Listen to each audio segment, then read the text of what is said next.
Hello friends, welcome back to ed Himadri classes. आज के इस वीडियो में हम डील करने जा रहे हैं the last question of this chapter which is question number 9 chapter 2 eighth class science text book.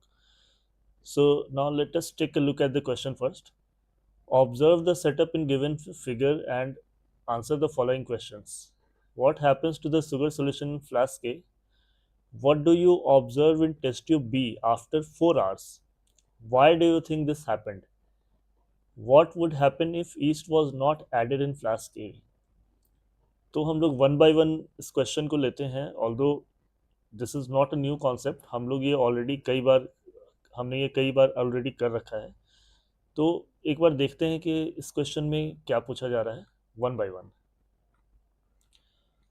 तो पहला क्वेश्चन है कि what happens to the sugar solution in flask ए।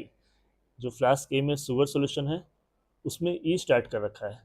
तो हमने ये पहले भी पढ़ रखा है कि ईस्ट अगर शुगर सोल्यूशन को ब्रेक करता है, ईस्ट अगर शुगर को ब्रेक डाउन करता है, तो जनरली आम तौर पर हमें अल्कोहल एंड कार्बन डाइऑक्साइड मिलता है।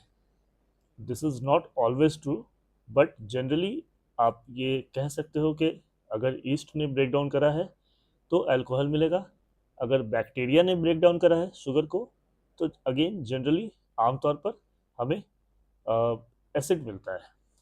But these are not always true, remember that. तो इस केस में इस फ्लास्क ए में हमारे पास शुगर है और ईस्ट है, तो ऑब्वियसली शुगर ब्रेक डाउन होगा into simpler molecules and carbon dioxide along with alcohol would be released. तो वो कार्बन डाइऑक्साइड कहाँ जाएगा? इन डिलीवरी ट्यूब से होते हुए वो गुजरते हुए टेस्ट ट्यूब बी में आ जाएगा, और उसमें जो लाइम वाटर रखा है उसमें वो रिएक्शन होकर लाइम वाटर के कलर को चेंज कर देगा। Let us look at the answer.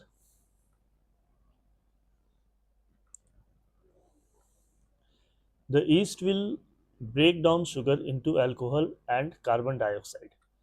तो you have to remember कि yeast plus sugar, alcohol plus carbon dioxide.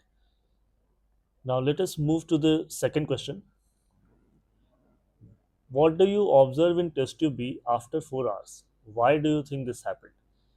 तो again simple, in test tube B after 4 hours हम ये देखेंगे कि कार्बन डाइऑक्साइड डिलीवरी ट्यूब से गुजरते हुए टेस्ट ट्यूब बी में पहुंच चुका है, उसने रिएक्ट कर लिया है टेस्ट ट्यूब बी में जो लाइम वाटर रखा है उससे।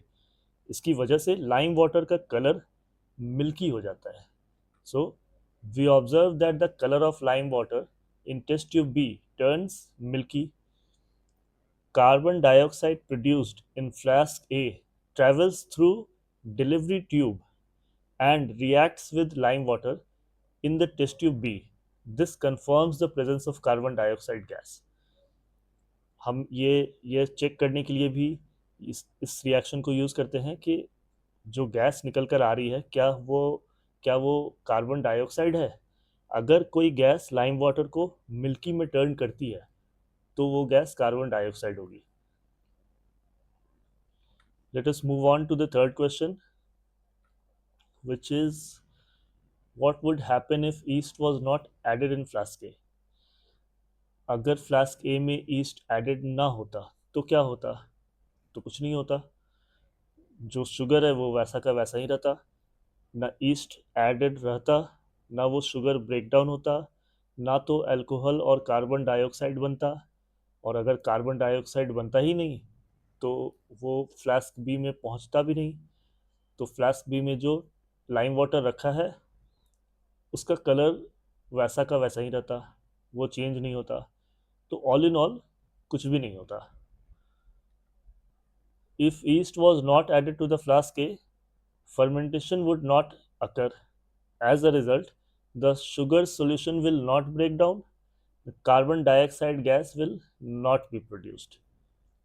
ना तो शुगर सॉल्यूशन ब्रेक डाउन होगा, ना ही कार्बन डाइऑक्साइड गैस प्रोड्यूस होगा, और ना ही लाइम वाटर का कलर चेंज होगा। So that is it for today and this was the last question of this chapter. अगर इस चैप्टर में कोई भी डाउट है, you can ask in comment box.